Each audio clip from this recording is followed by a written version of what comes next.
ከሀገሪቱ መብረቃዊና ውጤታማ እርምጃዎች መካከል አንዱ ሆኖ በቅርብ የሚጠቀሰው በሊባኖሱ ሂዝቡላ ፔጀሮች ላይ የፈጸመችው ያልታሰበ መብረቃዊ ጥቃት ነው። 40 የሚደርሱ ሰዎች የሞቱበት ይህ ጥቃት ውስብስብ ለመፈጸም ረጅም ጊዜ የፈጀ ውጤታማ ተልዕኮ ነበር።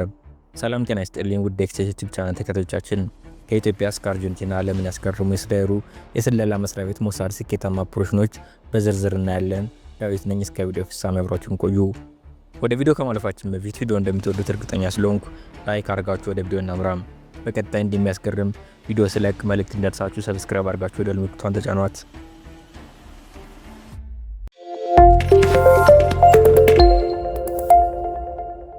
ሞሳድ በርካታ ስኬታማ የሚባሉ ተልዕኮች በተለያዩ የዓለም ክፍሎች ውስጥ በማካሄድ ዝናን የተረፈ ተቋም ነው። እንደማሳያ የተወሰኑትን ዛሬ እናያለን። አንደኛ፣ የናዚው አዶልፍ ኤክማን።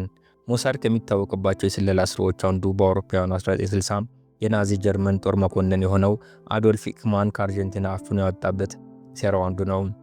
ሆሎኮስት ተብለው የሚጠራው የአይሁዶች ጭፍጨፋ ካቀናበሩ የናዚ መኮንኖች መካከል አንዱ የሆነው ኤክማን በሁለተኛው የዓለም ጦርነት በናዚ ማጎሪያዎች አይሁዶች እንዲገደሉ አድርገዋል። በወቅቱ 6 ሚሊዮን አይሁዶች በናዚ ጀርመን ተገድለዋል። ኤክማን ሁለተኛው የዓለም ጦርነት ከተገባደደ በኋላ በተለያዩ አገራት ሲደበቅ ቆይቶ በስተመጨረሻ መኖሪያውን አርጀንቲና አደረገም። 14 ሰላዮች ያሉት የሞሳድ ቡድን ኤክማንን አፈላልጎ ከደቡብ አሜሪካዊቱ ሀገር አርጀንቲና አፍኖ ወደ እስራኤል በማምጣት ለፍርድ በማቅረብ ሞት ተቀስቷል። ሁለተኛም፣ የኢንቴቤ ኦፕሬሽን። በምስራቅ አፍሪካዊቷ ሀገር ኡጋንዳ ውስጥ በእስራኤል የስለላ ድርጅት የተካሄደው የኢንቴቤ ኦፕሬሽን ከሞሳድ ትልቅ ድሎች አንዱ ተደርጎ ይቆጠራል። ሞሳድ የደህንነት መረጃዎችን ሲያቀርብ፣ የእስራኤል ወታደራዊ ኃይል ደግሞ እጅግ ውስብስብ ተልዕኮ በስኬት አጠናቋል። ከእስራኤል ቴል አቪቭ በግሪክ አቴንስ በኩል ወደ ፓሪስ እያቀና የነበረ አውሮፕላን ተጠልፎ ነበር ወደ ኡጋንዳ ያመጣው። አውሮፕላኑ 250 መንገደኞችን አሳፍሮ የነበረ ሲሆን 103 የሚሆኑት እስራኤላውያን ናቸው። 2 የፍልስጤም ህዝባዊ ነጻነት ግንባር አባላትና 2 ጀርመናውያን ጠላፊዎች አውሮፕላኑ አስገድደው ወደ ኡጋንዳ እንዲበር አስገደዱት። አገራት አቋርጠው የዜጎቻቸውን ህይወት ለመታደግ የተሰማሩት የእስራኤል ኮማንዶዎች በሞሳድ ድጋፍ ታጋቾችን ማስለቀቅ ችለዋል። ይህን የአውሮፕላን ጠለፋ ለማክሸፍ በተወሰደ እርምጃ 3 ታጋቾች፣ ጠላፊዎቹ በርካታ የኡጋንዳ ወታደሮችና የሆኑ የእስራኤል ጠቅላይ ሚኒስትር ቤንያሚን ኔታንያሁ ወንድም ዮናታን ኔታንያሁ ተገድለዋል።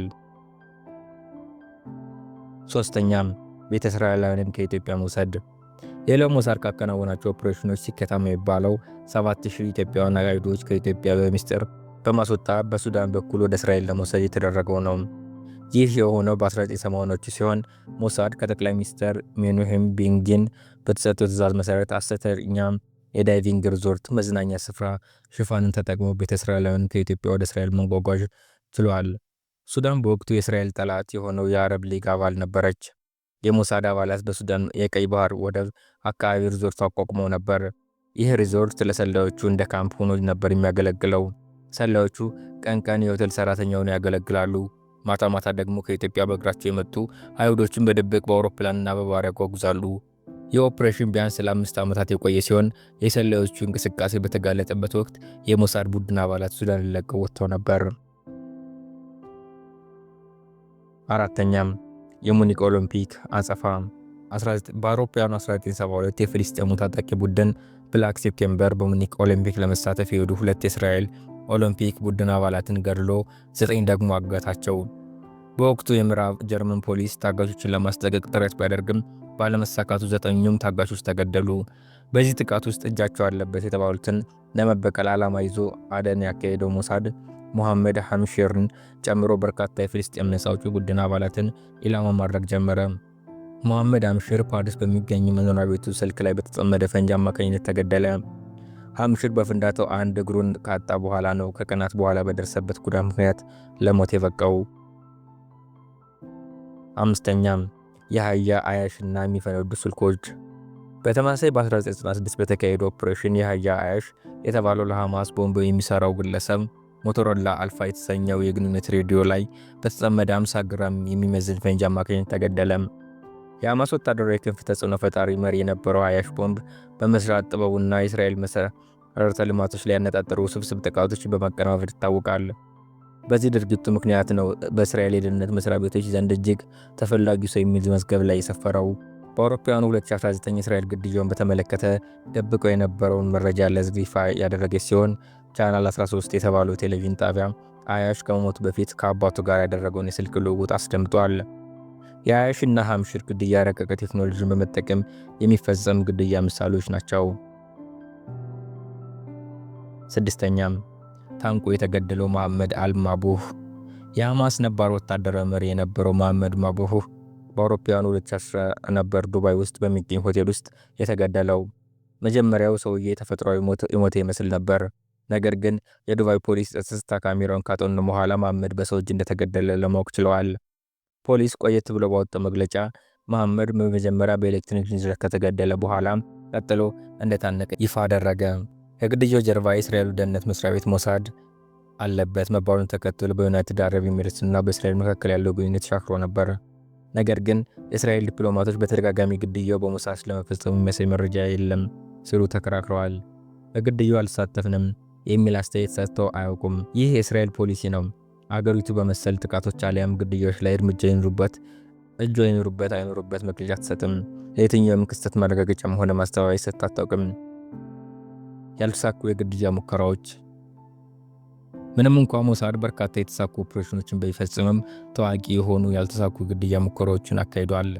በአውሮፓውያኑ 1997 እስራኤል የሐማስ ፖለቲካዊ ቢሮ ኃላፊ ኻሊድ ሚሻል ጆርዳን እያሉ በመርዝ ለመግደል ያደረገችው ሙከራ መክሸፉን ተከትሎ ዲፕሎማሲያዊ ቀውስ ተከስቷል። የሞሳድ ሰላዮች በቁጥጥር ስር መዋላቸውን ተከትሎ እስራኤል ለሚፌል የተሰጠውን መርዝ የሚያረክስ መድኃኒት ለመስጠት ተገዳለች። በዚህ ሙከራ ሳቢያ በጆርዳንና በእስራኤል መካከል ያለውን ግንኙነት ተሻክሮ ነበር። በ2003 እስራኤል በጋዛ ከተማ የሚገኘውን የሐማሱ መሪ መሐመድ አል-ዛህራን ቤት በአየር ጥቃት አወደመች። ምንም እንኳ አልዛር ከጥቃቱ ቢተርፉም ሚስቱና ወንድ ልጁ እንዲሁም በርካታ ሰዎች በጥቃቱ ተገድለዋል። የሐማስ ጥቃት አውሮፓውያኑ ጥቅምት 1973 ግብፅና ሶሪያ በሶቪየት ኅብረት ታግዘው እስራኤል ላይ ድንገተኛ ጥቃት መክፈታቸው ይታወሳል። ከ50 ዓመታት በኋላ እስራኤል ድጋሚ ድንገተኛ ጥቃት ተከፈተባት። መስከረም 26 2016 ዓ.ም የሐማስ ታጣቂዎች ከጋዛ ተነስተው ወደ እስራኤል በመግባት ያልተጠበቀ ጥቃት ፈጸሙ። የእስራኤልን ጠላቶች በያሉበት እግር በእግር ይከታተላል የሚባለው ሞሳድ ይህ ከባድ ጥቃት ሊፈጸም እንደሚችል ቀድሞ ሊደርስበት አለመቻሉ በአንዳንዶች ዘንድ ወቀሳ እንዲሰነዘርበት እያደረገ ነው። የእስራኤል ባለሥልጣናት መስከረም 26 2016 ዓ.ም ለሐማስ ባደረሰው ጥቃት በአብዛኛው ሰላም የሆኑ 1200 ሰዎች ገድሎ ከ250 በላይ የሚሆኑ ደግሞ አግቶ ወደ ጋዛ ወስዷል ይላሉ።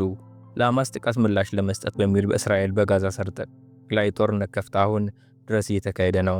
በዚህ ጦርነት ሳቢያ ከ400,000 በላይ ሰዎች ሲገደሉ የፍልስጤም ጤና ሚኒስቴር አብዛኞቹ ጦርነት ሰለባዎች ሰላማዊ ዜጎች ናቸው ይላል።